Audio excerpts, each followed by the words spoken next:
Bom dia, galerinha do terceiro. Então, pessoal, agora a gente saiu lá das aulas de produção de texto e vamos agora dar uma retomada aí dentro de literatura, beleza? Então, pessoal, olha só, o conteúdo de literatura ele é importantíssimo dentro das avaliações externas que vocês estão prestes a encarar, tá bom? A gente sabe que existe a questão da pandemia, a gente não sabe o que é que vem aí pelo futuro em relação ao próprio Enem, né? Que querendo ou não, chega a ser uma das principais avaliações que vocês irão encarar pela frente. Muitos alunos aí pensam também no PAS, e essa obra, Macunaíma, ela recorrentemente, né? Frequentemente, ela vem surgindo aí, vem sendo cobrada dentro das avaliações, ok? É uma obra que ela pertence aí ao período do modernismo brasileiro já, tá bom? Ela pertence aí ao escritor Mário de Andrade. E tentarei aqui ser o mais breve possível, tanto que eu vou dividir a análise dessa obra em partes, para que os vídeos não fiquem muito longos, tá bom? Então vamos lá, aqui eu vou falar com vocês sobre os principais personagens, apenas os principais personagens, tá bom? Não vou estar citando aqui o Curupira, as Icamiambas, né? Personagens aí que surgem com caráter secundário, beleza? Então aqueles principais ali, os mais relevantes, os mais importantes dentro da análise da obra aí do Mário de Andrade, belezinha? Então vamos lá, sem mais delongas aí, vamos continuar. O personagem principal, né, não tem como a gente deixar de falar, aquele que dá nome à obra, o próprio Macunaíma, certo? Aqui foi representado em uma obra cinematográfica, um filme, que foi produzido aí. E esse filme, eu não indico para que vocês assistam, tá? A gente encontra facilmente no YouTube, alguns canais de streaming também, mas eu não indico que vocês assistam o filme, beleza? Antes da leitura do livro. Por quê?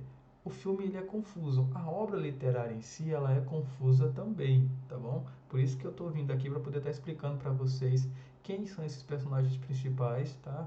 E qual a importância desses personagens. Porque quando a gente começa a ler o livro sem esses conhecimentos prévios, sem fazer um breve, né, um levantamento sobre a obra, a gente fica confuso, beleza?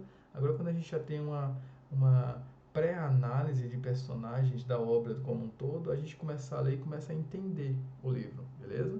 Então, esse é o objetivo das aulas, as videoaulas que vão surgir em relação a essa obra em Macunaíma. Quando a gente fala de Macunaíma, a gente fala é, de um personagem aí que a gente pode usar o termo ímpar, né? Único, tá? Porque pelo escritor Mário de Andrade, o Macunaíma ele veio para fazer a representação do povo brasileiro. Quando a gente vai procurar fazer uma análise, né? Aquele vídeo que eu passei para vocês na sexta-feira, aquela videoaula que eu passei para vocês na sexta-feira, onde tem um professor lá explicando sobre, né? Ele fala da questão do herói sem caráter, certo? Então, por que ele fala o herói sem caráter? O herói sem caráter porque o Macunaíma ele tem a representação de todos os caráteres do povo brasileiro, beleza? Então ele não tem apenas um caráter, beleza? Ele é a representação do povo brasileiro, ok? Não quer dizer que ele é sem caráter, ele é um cara, não, não. É porque ele é realmente representação. E a representação do povo brasileiro, né, veio aí por meio não de um ponto positivo. Quando vocês fazem uma retomada aí lá, por exemplo, do índio, porque o Macunaíma aqui, ele vem trazendo essas questões aí relacionadas ao folclore brasileiro, né, a cultura do povo brasileiro, beleza? Então, quando a gente faz uma retomada aqui, a gente volta um pouquinho e a gente vai analisar o índio brasileiro lá do romantismo, a gente vê que o índio brasileiro no romantismo ele era um índio idealizado, né? Ele era uma representação aí de uma figura heróica, né, para o Brasil, certo? Aqui não, aqui é uma representação mais realista em relação a isso, porque o índio, né, ele não trabalha, quem trabalha é a mulher dele, a índia, né? Então, assim, a questão da preguiça, a questão dos problemas, né, que a própria sociedade em si, tanto que uma das falas, né, principais aí do próprio Macunaíma é ai que preguiça, beleza? Então aqui são duas vertentes totalmente diferentes, o índio modernista do índio lá do romantismo, que era o personagem lá idealizado. Quando a gente fala idealizado, tá? A idealização, ela vem aí na mão da perfeição, tá bom? Então aqui nesse caso, ele não era perfeito não, ele era o índio do modernismo, tá bom? Então vamos diferenciar aí o modernismo do romantismo. Aqui, quando a gente fala que ele é a representação desse povo brasileiro, o Mário de Andrade, ele quis colocar a linguagem dentro dessa obra. Quem lê a obra em si, a gente pensa assim, nossa, mas eu não consigo entender nada. É uma linguagem muito formal, né? Ah, nossa, é muito formal, eu não entendo nada. Eu tenho que ir lá no dicionário para poder estar pesquisando palavra por palavra para tentar entender o que é que a obra em si quer dizer. Gente, a linguagem que o Mário de Andrade ele quis colocar dentro da obra do Macunaíma não foi uma linguagem formal, foi justamente o contrário. Foi uma linguagem aí mais voltada a uma linguagem cultural do povo brasileiro. Tanto que eu disse para vocês que o quê? É, é, ele relata muito essas questões do folclore, beleza? Então, quando a gente fala muito de formalidade, a gente fala muito de dicionário, né? A gente fala de um português mais europeu, da Europa, né? Português da Europa. Quando ele fala de uma linguagem 100% brasileira, é essa linguagem mais voltada aí à questão folclórica e cultural do Brasil. Foi isso que o Mário tentou fazer ao produzir, ao escrever essa obra. Trazer essa linguagem aí muito mais próxima do que seria uma linguagem 100% brasileira. Beleza? Então, foi isso que ele tentou fazer. O nome disso chama-se, dessa mistura que ele fez aí, né, dentro do próprio modernismo, tem um nome específico, né? Chama-se de rapsódia, a estrutura, né? O nome em si. O que é essa rapsódia aí? Lembra uma das nossas primeiras aulas aí relacionadas ao modernismo? Quando eu mostrei para vocês lá o Abaporu. O Abaporu é o homem que come, né? Ele deglutina-se, né, de outras culturas para surgir o modernismo, né? Então o modernismo é a deglutinação, né, a soma de várias culturas ali, né? Não quer dizer que pelo nome em si o homem que come, né, como o próprio índio se alimentava do seu adversário ali abatido, né, para que ele pudesse ali comendo as partes daquele adversário dele, ali ele iria ter o que? A força, a velocidade, a inteligência, né? Por meio disso. Não é esse caso, né? O caso do canibalismo. Surgiu daí a origem, tá? Da rapsódia. Mas no caso de quê? Que uma cultura ela surgiu por meio da mistura, da miscigenação, tá bom? Então uma cultura ela não é 100% pura, ela vem aí de um processo de mistura tanto quanto a cultura brasileira, beleza? Então o herói sem caráter é a representação de todos os caráteres aí do povo brasileiro, ok? Esse aí é o Macunaíma, ok? Nosso personagem principal aqui da obra. Espero que vocês tenham entendido. Se não entendeu, vai lá, tira dúvida na plataforma ou no WhatsApp aqui que chega mais rapidinho para o professor, ok? Então vamos lá. Uma leitura rápida aqui, já expliquei, mas uma leitura rápida. É o personagem principal, o herói sem nenhum caráter, já expliquei o porquê. É uma amálgama, né? É amálgama da formação do Brasil. É índio, negro. E depois de tomar banho na poça do pé do gigante Sumé, vira europeu. Isso aqui é uma questão mais relacionada. Quando você começar a ler o livro, você vai ver lá essa parte em que ele, mais os irmãos, né?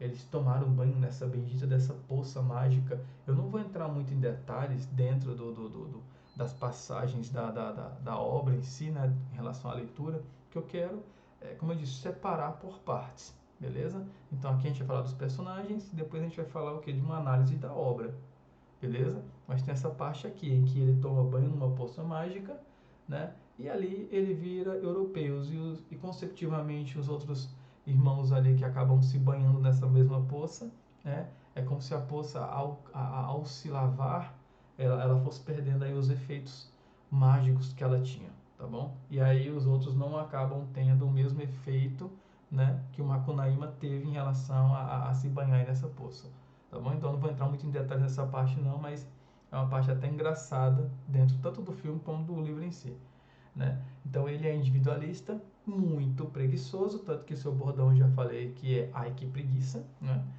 As ações de Macunaíma são fruto aí de uma mistura de malandragem, egoísmo, vingança e propriamente a inocência, né? Tá vendo aí características, querendo ou não, da nação do povo brasileiro, por isso que ele faz essa representação desse povo brasileiro, tá bom?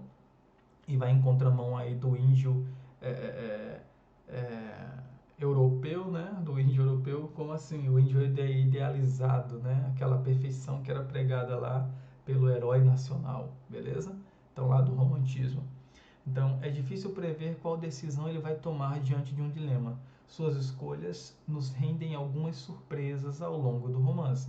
Macunaíma também é muito lascivo e apegado à vida fácil e de prazeres. Então, quando vocês começarem a fazer a leitura da obra, vocês vão ver muito essa questão relacionada aos prazeres, tá bom? Então, é muito atrelada à questão do caráter sexual mesmo, tá? Vocês vão ver muito isso. Então, lá na obra pode estar falando das brincadeiras, né? O brincar é muito voltado a essa questão aí sexual, tá bom? Então, é uma obra que não é pesada. A gente vai falar assim, nossa, tem muita... Não, não é uma questão pornográfica, mas prega-se muito, até por ser também, né, relacionada aí à característica do povo brasileiro, ok? Então, vamos lá. Continuando aí.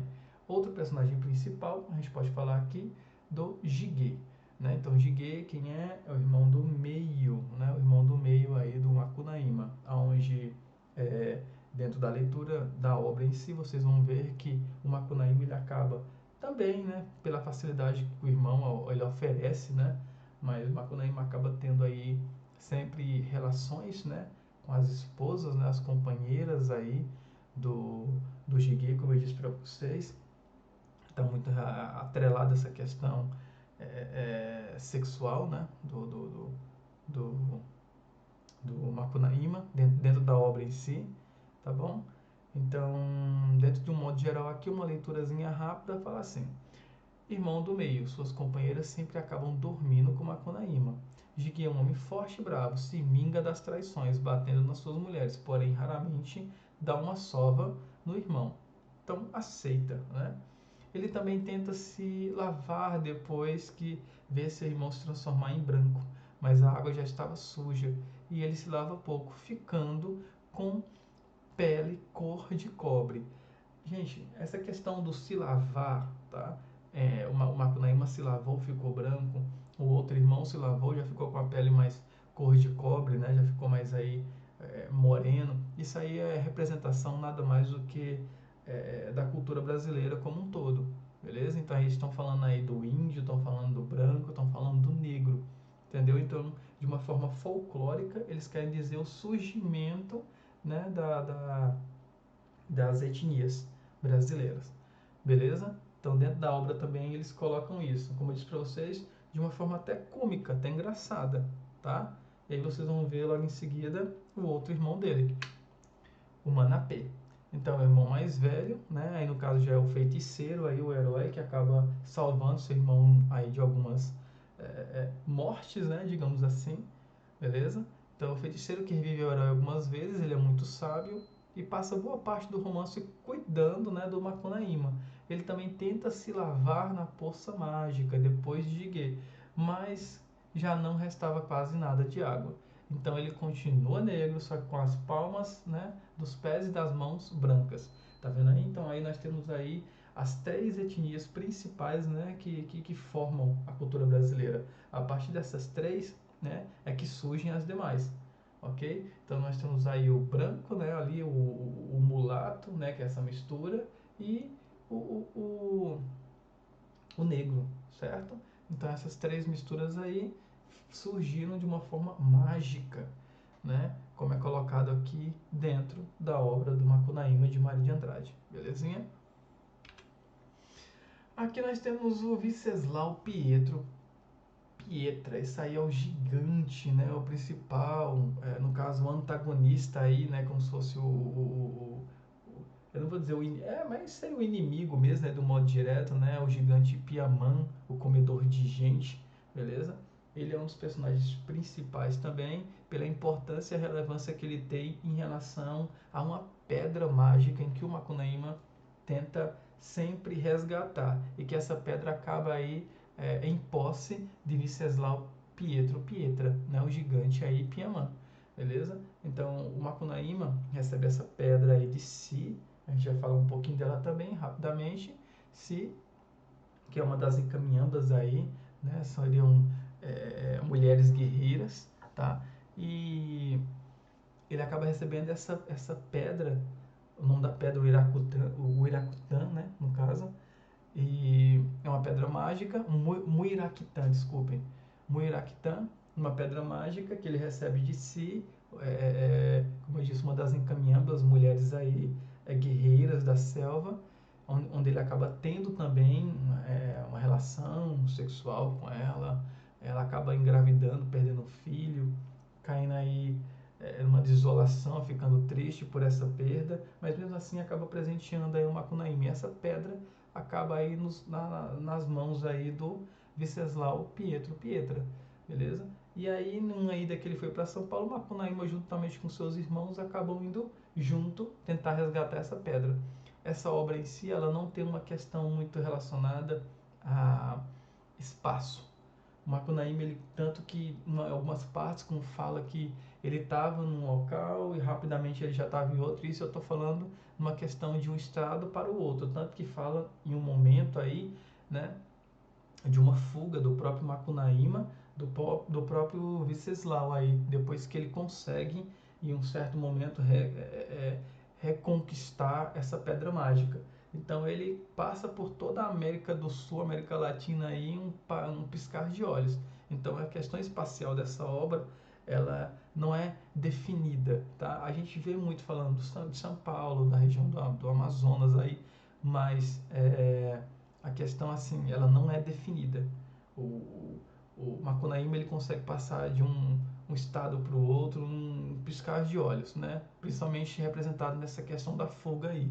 Então, fazendeiro peruano abastado, quer dizer que ele é rico, né? Que vive em São Paulo. Ele tem posse aí do Muraiquitã, que Macunaíma quer recuperar. Venceslau também é um gigante Piamã, comedor de gente, que mora numa casa grande no Pacaembu e tem hábitos aí europeus. Faz uma viagem para a Europa e sai aí na coluna social. Aí já a representação de quem? Do homem europeu aqui no Brasil, beleza?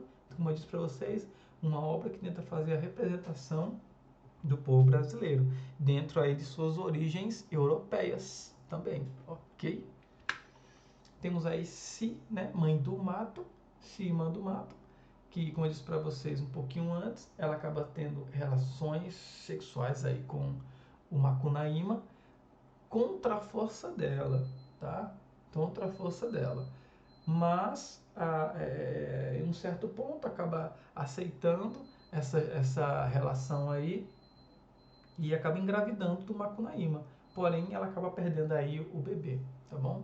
Ela morre dentro da obra e por morrer, antes de morrer, né, acaba presenteando aí o Macunaíma com aquela pedra mágica lá, o Muiractã, e logo em seguida vira estrela, tá? Então, assim, como eu disse para vocês, né, muito atrelada aí dentro da obra, uma linguagem, como eu disse para vocês, não uma linguagem formal, tá? Mas uma linguagem aí 100% brasileira, coloquial, só que uma linguagem relacionada ao quê?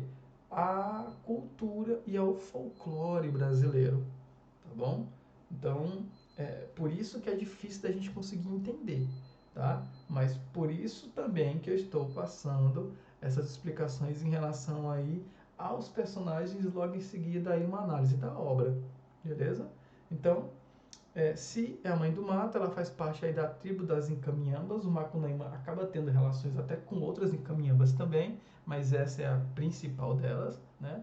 Que são mulheres guerreiras aí que não aceitam a presença de homens. Torna-se a mulher de Macunaíma, depois do herói forçá-la a ter relações sexuais, né? Os irmãos acabam segurando ela para que Macunaíma consiga aí consumar o ato. Ele passa a ser o novo imperador do Mato Virgem. Junto, eles têm um filho que morre ainda bebê e se torna o Planta do Guaraná. Beleza? Então aí também mais uma questão atrelada aí à parte cultural, né? E a parte folclórica da obra. Então aí vocês vão ver falando sobre Curupira, personagem que chama-se de Cutia, tá?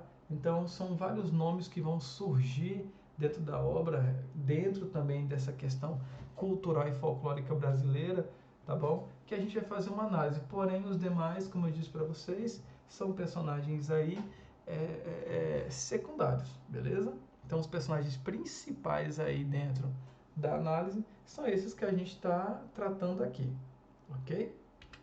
Então, galera, como eu disse para vocês, dentro dos meus vídeos, né, que chegam aí a passar dos 40 minutos, já estamos em 21, finalizo mais esse vídeo, tá bom? Agradeço. Nosso próximo vídeo eu vou entrar aí com o que? Análise de obra, explicando direitinho o porquê do Rapsódia, eu já falei um pouco aqui, né? O contexto histórico, né? A questão de atrelar aí o modernismo a essa obra principal aí do Mário de Andrade, tá bom? Então a gente vai passo a passo, tá explicando para vocês uma das principais obras do modernismo brasileiro, beleza? Então, lembrando, não, eu sei que eu parei aí em Canaã, a gente estava fazendo umas atividades e tal, e teve essa paralisação. Quem não leu, leia a obra Canaã, galera. Por favor, leiam a obra Canaã, tá? Se eu soubesse exatamente qual o livro que iria cair, que vai cair nas avaliações externas aí, né, no Enem, no PAS, eu passaria o livro certinho. Como eu não sei, a gente tem que estar passando aí aquelas obras mais recorrentes. Então, Canaã frequentemente também cai, beleza? E agora, Macunaíma, tá? Também, que é uma das obras aí que recorrentemente também vem sendo cobrado nessas avaliações, beleza? Então fique com Deus, até a nossa próxima aula e falou pessoal, tchau, tchau.